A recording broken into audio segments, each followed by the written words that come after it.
Saya atas nama pribadi dan atas nama pasangan calon presiden dan wakil presiden 02 Prabowo Subianto dan Gibran Rakabuming Raka, dan juga atas nama koalisi Indonesia Maju yang telah mengusung kami,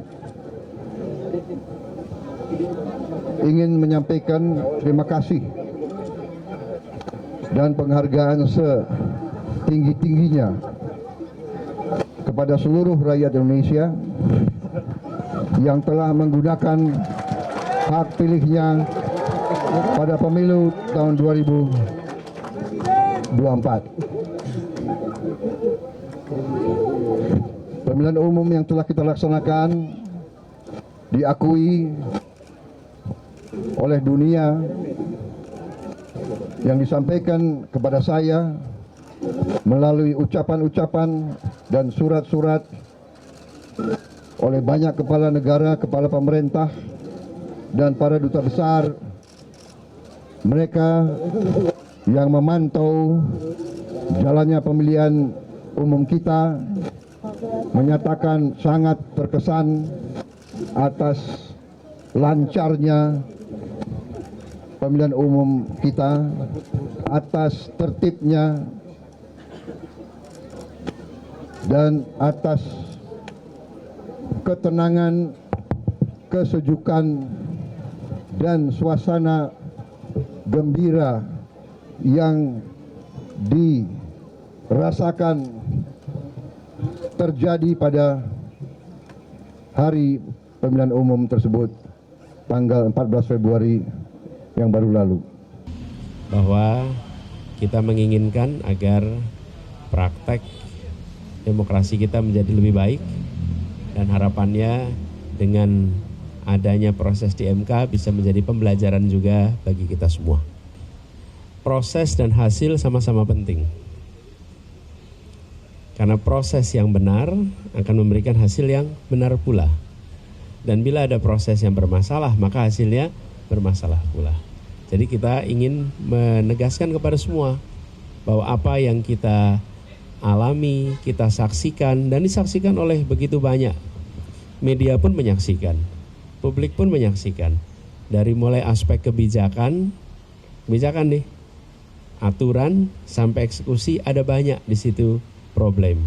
Nah, kita ingin agar itu semua dikoreksi supaya kejadian seperti ini tidak berulang lagi. Dan tadi malam saya sampaikan supaya tidak berulang lagi.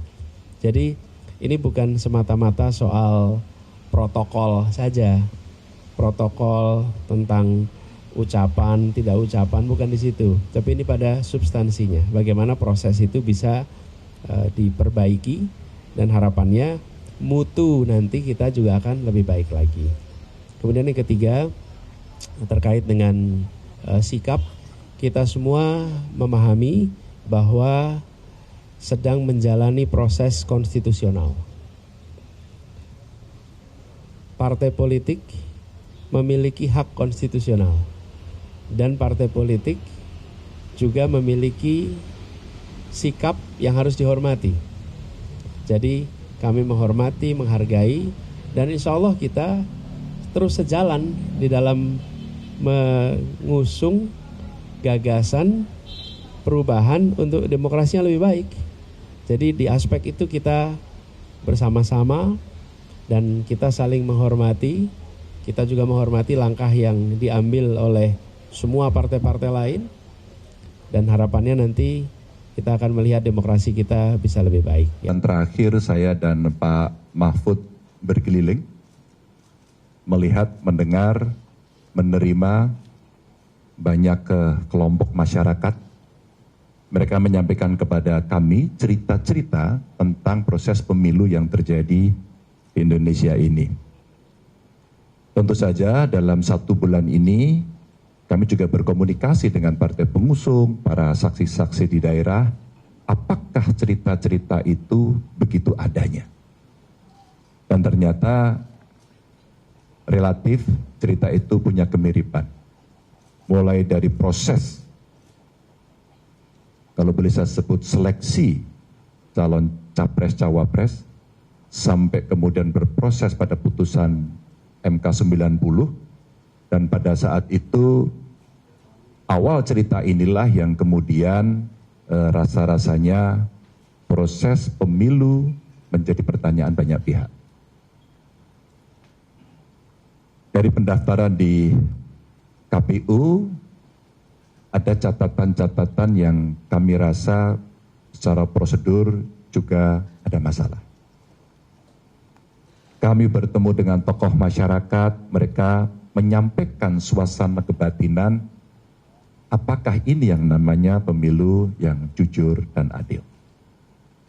Para ilmuwan, akademisi, saya kira semuanya melihat, dimulai dari Jogja, kemudian menyebar ke seluruh Indonesia, juga kemudian diulangi lagi mereka bertemu untuk saling mengingatkan bahwa pemilu harus jurdil, harus luber, dan tentu saja kita berharap mimpi demokrasi yang kita inginkan pasca reformasi itu betul-betul bisa berjalan.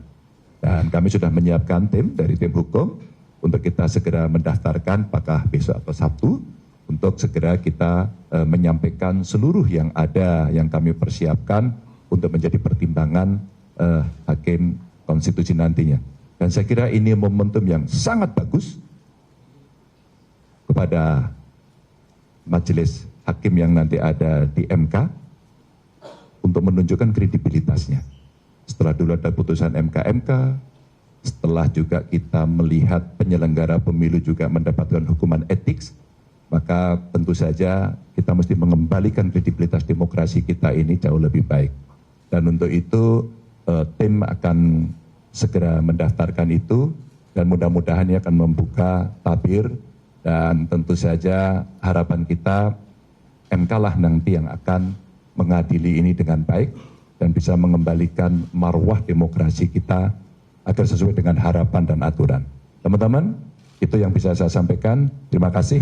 Pro kontra terhadap hasil pemilu memang terbilang wajar. Itu selalu terjadi setiap 5 tahun sekali.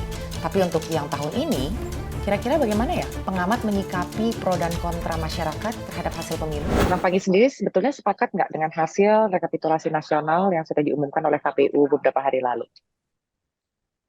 Ya, sebenarnya nggak bisa dinafikan, misalnya sepakat atau tidak, tentu terlihat dari penetapan rekapitulasi berjenjang bertingkat yang sudah ditetapkan. Apakah ada saksi yang tidak tanda tangan, apakah ada saksi yang keberatan.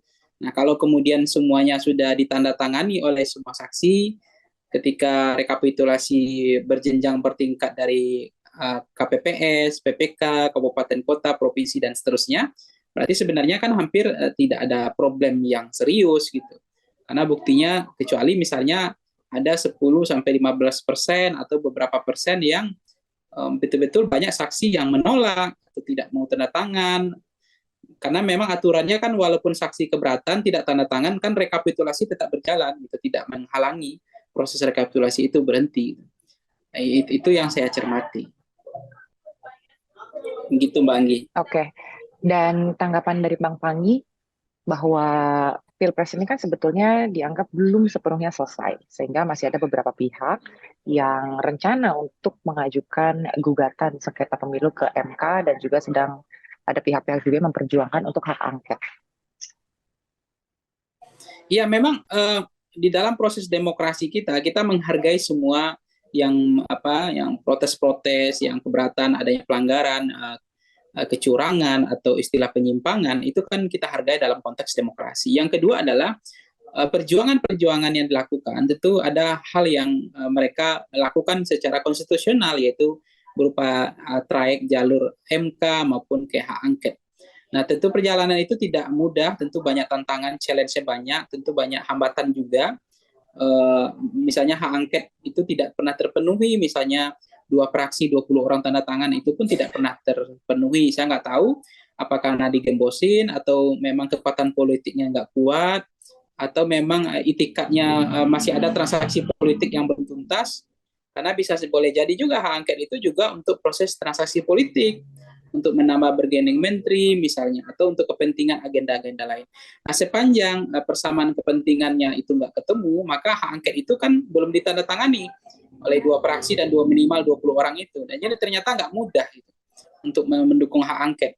Yang kemudian orang mengatakan bagi PDIP masih solid, mereka yakin hak angket akan diluncurkan, tapi ada juga sebagian yang mengatakan oh, ini seperti digembosin, masuk angin, atau mengalami patahan di tengah jalan, atau layu sebelum berkembang gitu. Jadi ada pesimisme, ada optimisme terhadap hak angket.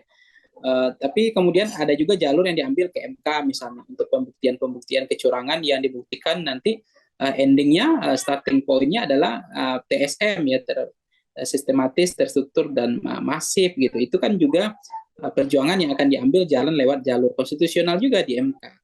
Nah, kalau saya mencermati dari dua perjalur ini, di satu sisi kita melihat misalnya apakah memang mereka punya niat tujuan untuk betul-betul untuk menunda pemilu, maksudnya untuk membatalkan hasil pemilu, atau untuk bagaimana kemarin ada isu santer pembicaraan Pilpres diulang tanpa Gibran misalnya, atau ingin mengubah hasil pemilu. Ikan angkanya nggak main-main ya, bukan kaleng-kaleng dan tidak main-main gitu. Angka selisihnya itu kan Pak Anies 40 juta, sementara Pak Prabowo 92 juta. Jadi hampir 43 juta ya selisihnya. Jadi nggak sedikit. Apakah memang itu bisa dibuktikan secara kecurangan 43 juta itu? Tapi kan ada juga pihak-pihak kelompok yang mengatakan kami bukan soal angka, bukan presentasi, tapi kami ingin menggugat kualitas demokrasi kita. Banyaknya intimidasi, diskriminasi, bahkan adanya kecurangan sebelum pemilu dimulai, misalnya dengan adanya pembagian transaksi politik, abuse of power, atau kantong pembagian sembako, termasuk bansos gitu ya, BLT dan seterusnya, dibagikan 498 triliun, dan itu dianggap ada juga kenaikan gaji di beberapa kenaikan gaji Bawaslu, di Bawaslu pensiunan. Itu kan juga bagian dari perjuangan. Tetapi ada juga yang mengatakan ini terlalu sesuatu yang tidak masuk akal gitu, membuktikan sebanyak itu. Jadi perjuangan yang akan sia-sia. Itu juga ada pandangan pendapat seperti itu. Jadi kalau saya mencermati pelanggaran itu tetap mau 1, mau 10, mau 1000 itu tetap pelanggaran, tetap kecurangan, tetap harus ada pembelajaran agar proses demokrasi kita tidak dikotori dengan cara-cara yang selama ini dianggap pemilu misalnya brutal, intimidasi, diskriminatif, pemilu yang banyak abuse of power-nya, nepotismenya, dan penetrasi aparat misalnya, aparat desa, kepala daerah, dan seterusnya dan seterusnya. Nah, itu juga kan bagian untuk pembuktian di MK maupun di hak angket gitu. Nah, yang menggugat itu kan nggak salah juga, mereka juga boleh untuk menggugat itu karena mereka merasakan ada kecurangan, ada sesuatu yang tidak beres. Tentu disiapkan aja barang bukti, tetapi itu bukan pekerjaan yang mudah ya, tidak gampang juga gitu untuk pembuktian seperti itu. Tapi prinsipnya begini, intinya adalah jangan sampai kita menganggap remeh sebuah proses yang bermasalah.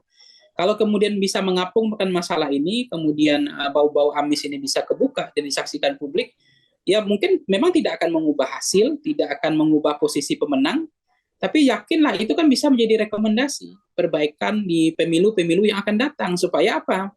Supaya peristiwa-peristiwa fenomena ini tidak seperti keledai gitu. Kita seperti negara keledai, negara yang masuk pada lubang yang sama, masalah yang sama, dan tiap pemilu masalahnya sama, tidak pernah teratasi dengan baik. Oke, Bang, pertanyaan yang terakhir ya. Berarti sebenarnya gini, meskipun hak angket sedang diperjuangkan, dan di satu sisi juga maju dari arah sengketa pemilu ke MK. Sementara kita tahu apa yang terjadi sebelum proses pemilu, pada saat masih penentuan capres-cawapres saat itu, apa yang terjadi di MK gitu kan.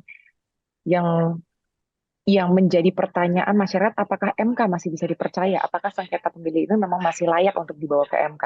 Meskipun tadi Bang Panggi sampaikan kalau ini hanya memberikan secara gamblang kepada masyarakat, ini loh yang terjadi selama proses pencoblosan dari bahkan dari sebelum pencoblosan sampai penghitungan suara gitu. Meskipun yang udah biasanya tidak akan pernah mengubah keputusan KPU gitu, apa yang sudah dibawa ke MK. Bang Panggi ngeliatnya gimana? Iya, selama ini Ya, selama ini memang ya, sangat pesimis ya, banyak yang mengatakan jangankan 42 juta, sekarang beda 1.000 saja kadang-kadang nggak pernah lolos di MK. Ada yang lolos, ada yang tidak. Jadi ada yang pesimis, pertama ada katanya masih ada pamannya di situ. Terus ada juga yang mengatakan bahwa MK ini kekuatan politiknya fragmentasinya juga banyak, dan di sana juga banyak kepentingan agenda yang bisa masuk angin juga gitu. Jadi tidak bisa juga kemudian itu bisa menyelesaikan. Tapi yang namanya proses hukum konstitusi itu adalah jalurnya lewat MK ya, kemudian hak angket. Saya sebenarnya lebih pesimis gitu kalau MK itu akan lebih bisa memuaskan kedua belah pihak atau mengabulkan semua permohonan, atau harapannya paling tidak ya hanya memberikan rekomendasi paling nanti untuk perbaikan-perbaikan pemilu, terutama misalnya pilkada kita di bulan November, supaya agar lebih baik lagi, tidak terulang peristiwa-peristiwa abuse of power atau potensi-potensi penyimpangan itu tidak terjadi kembali, itu saja.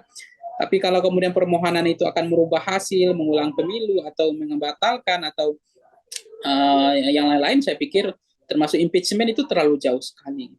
Tapi itu kan bagian dari upaya, bisa berhasil, bisa tidak berhasil juga, yang namanya usaha ya. Tapi saya melihat kalau misalnya trayeknya jalur MK itu kan ya, dengan hak angket saja itu pun kekuatan politik itu pun tidak kuat gitu. Untuk tanda tangan 20 orang atau 2 fraksi saja sampai sekarang nggak pernah tercapai. Walaupun kata PDIP akan siap meluncur gitu. Karena memang intinya ada pada PDIP, kalau PDIP yang memulai, PDIP yang membuka jalur, itu akan lebih mudah mulusnya MK itu berjalan. Tapi ternyata hak angket tidak mulus seperti yang dibayangkan. Mengalami patahan juga, agak kesulitan juga MK gitu hari ini. Jadi saya mencermati itu bagian dari upaya perjuangan. Tetapi misalnya hak angket itu lebih menjanjikan gitu. Menjanjikan dalam konteks adalah untuk membuka masalah selama ini yang tersimpan, supaya mengapung semua masalah bau-bau amis, supaya itu menjadi catatan untuk perjalanan bangsa dan negara kita ke depan, supaya pemilu kita lebih baik. Misalnya kalau di MK kan saksinya terbatas tuh Mbak Anggi, terbatas sekali yang didatangkan, waktu juga terbatas. Dan kalau di angket itu beda. Angket bedanya adalah saksinya tentu akan lebih banyak bisa didatangkan dan bisa di-live-kan tiap hari selama misalnya berbulan, 1 bulan misalnya, lebih keren daripada live-nya Kopi Sanida itu kan. Nah, kemudian yang datang di sana, pakar-pakar yang datangkan, pakar hukum tata negara bisa didatangkan, pakar IT serekapnya bisa didatangkan, pakar IT nasional internasional yang punya jam terbang bagus bisa didatangkan gitu untuk membuka sirekap atau audit forensik terhadap IT-nya KPU misalnya. Kemudian mendatangkan misalnya Menteri Dalam Negeri, soal aparat desa dan soal yang lain, kemudian aparat atau kepolisian dan tentara, Panglima TNI bisa didatangkan semua.